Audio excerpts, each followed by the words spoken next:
Alright guys, got a beautiful background out here, a beautiful day. If you like videos like this, hit that like, subscribe, and bell notification. I'd also appreciate a share. Helps get the word out there if you enjoy this channel. Appreciate your help.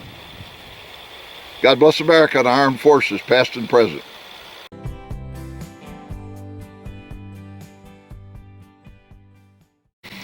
Okay guys, it's November 6th, Sunday morning. It's 7:14 a.m. It has been a long night.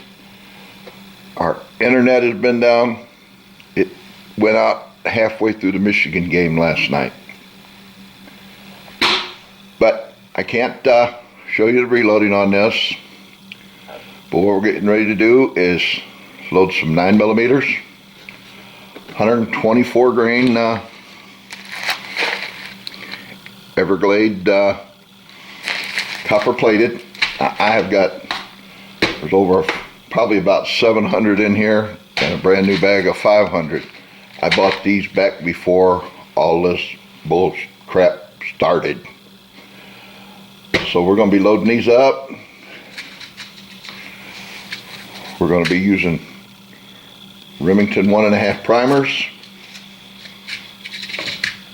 probably one of my favorite powders, tight group, and we've got, I think there's around 275, I'll tell you,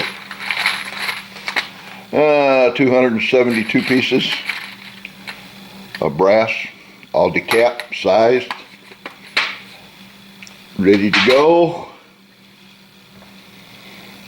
We got our Glock barrel for plunk testing. If it'll go in this, it'll go into any of my 9mm, or any 9mm I ever seen. So we're gonna get started. I got a few here that I pulled last time they wouldn't chamber, so we pulled them. We're gonna use those probably for side ends or something like that. What I'm going to use is 3.8 of tight group. That's the load I've used back when I was doing IDPA with the copper 124 copper plated bullets.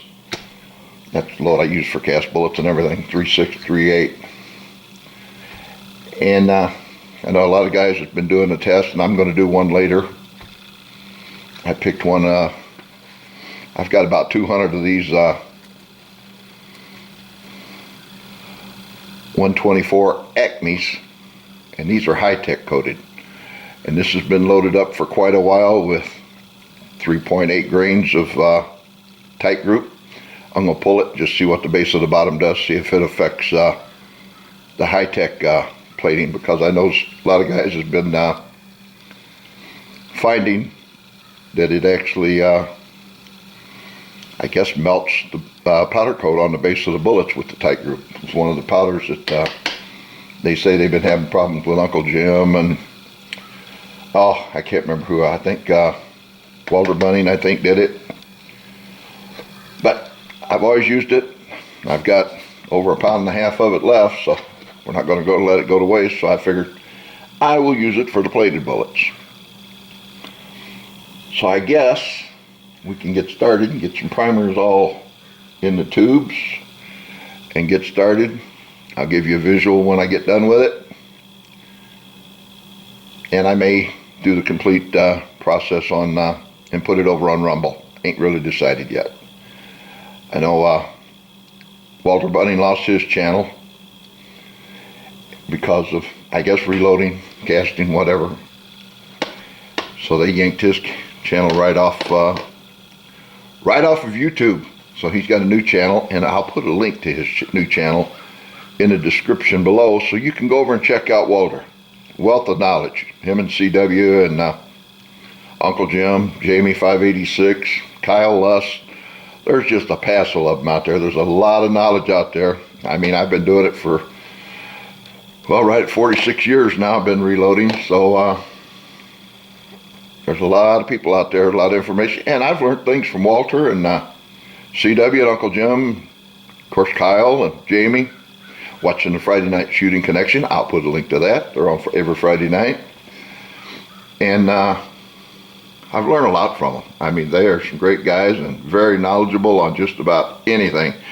Most of you know I've got into the 300 blackout, and boy, I've been picking everybody's brain on that thing. But there you go. I guess we will get started, and we'll try to do some for you at the end here. Okay, there's what we ended up with. I stopped at 205. That brass is just a pain in the neck. I've got to I have to do the primer's pockets, but it was I had 5. Of course, 4 of them. You can see what the primer was doing, trying to get in there. And at the price of primers, and as hard as they are to get, I wasn't going to waste a whole lot of primers. Of course, this one, some dummy let one get by without a primer in it. But yeah, we're gonna, well, let me just show you a few of them here. So far, they're all just plunking right in there.